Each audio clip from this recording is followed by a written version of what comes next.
Hello and welcome to Tuesday. Here we are on Tuesday, the second day in Hebrews chapter 5. We're really focusing on the idea of the great high priest. And here's the parallel: the great high priest of the nation of Israel, a descendant of Aaron through the Kohathite clan, the Kohathite family. This is where we get the name. You will see this name surface a lot. Cohen or Khan.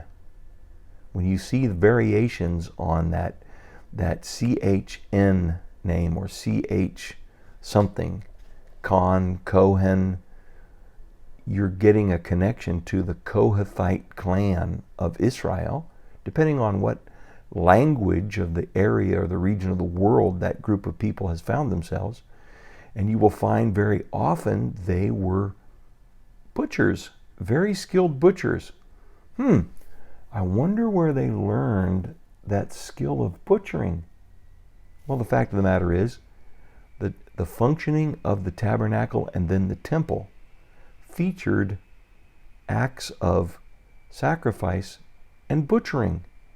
This is where people brought offerings to the Lord, and this has resulted in people who are very skilled at butchering animals, so dividing out the cuts of meat. And so great connection between Kohen, the Kohathite, and the act of butchering, preparing animals for human consumption, but also offering them before the Lord. And the high priest and the high priest family and the priesthood of Israel were very much involved in the life of the people on the daily basis and in facilitating offerings to the Lord as well as sacrifices. They were set apart, appointed by God to do this. And so we're going to look a little bit more at that and jump right in as we're meditating in Hebrews. In the 5th chapter, the focus is upon the high priest. The inspired writer of the book of Hebrews wants to draw attention to Jesus as the great high priest. And he's speaking to primarily Hebrews who are struggling with their faith. And he's trying to show them, he's helping to re-anchor them and build their confidence in exactly why it is they placed their faith in Jesus and to what end and what kind of confidence they can have. And he's going to do it from their own experience and their own background, their own familiarity. And so we see in these next two verses, Hebrews chapter 5, verses 3 and 4, this is why he has to offer sacrifices. Who does? The high priest. This is why he has to offer sacrifices for his own sins. The number one thing that was understood about the high priest was not that he ceased from sin, but that he was subject to sin just like everybody else in the camp.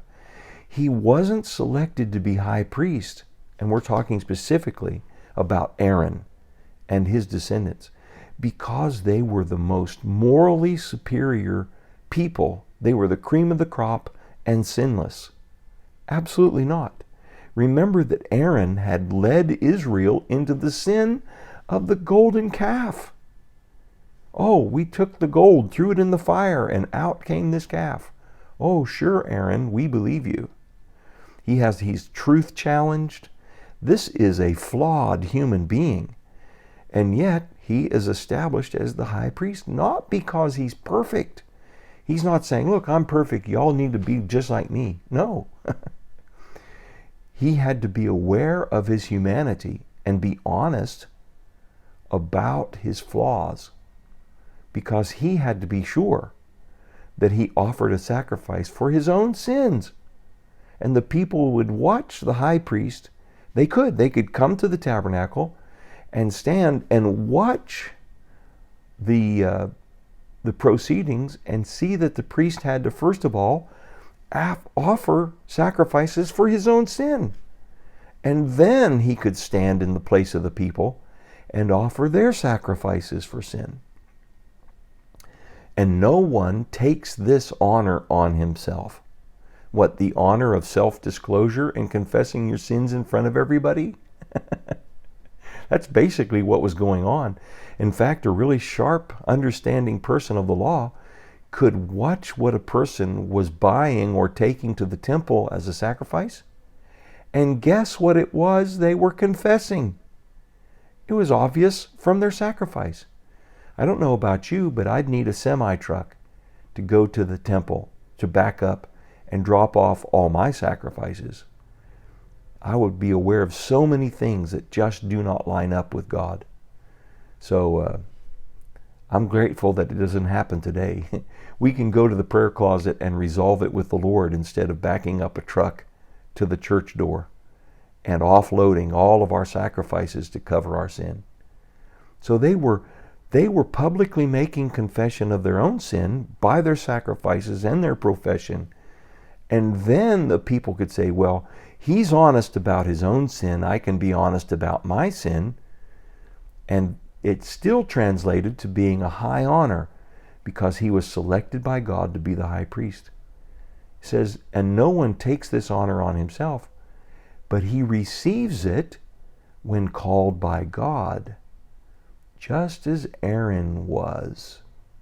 So this priesthood function is not given in the Aaronic priesthood to the very best behaved person in the camp. Obviously, because it was given to Aaron. But he was called by God. It's simply that he is called by God to fulfill this function. So here's the emphasis. The high priest was established in Israel, in the tribe of Levi, with the family of Aaron, simply because God called it to be so. And he simply said, take Aaron your brother and his sons and train them, clothe them in these clothes, anoint them, perform these sacrifices, sanctify them unto me, and establish them in this role. They were selected by God. And it should be plain and obvious that it wasn't because they were the most moral people on God's green earth, because they were the best behaved people on God's green earth. It's simply because God chose them to stand before the people and recognize their own sin as well as the sin of the people. And that honor was conferred by God himself. That's what we focus on.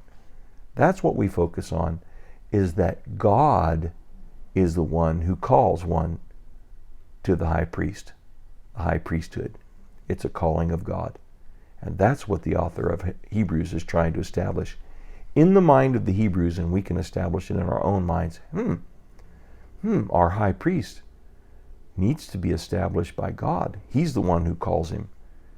And I suspect this is going to connect us somehow to one Jesus of Nazareth of the tribe of Judah. But how could that be? Because he's from the tribe of Judah, not from the tribe of Levi. Well, we're going to go on to discover that. But until then, the Lord bless you as you think about that. Mull that over and over. Munch on that. Take that in. Receive that in. And focus upon the idea that God has called our great and faithful high priest. And I suspect he's speaking of somebody other than Aaron. Well, the Lord bless you. I'll see you tomorrow.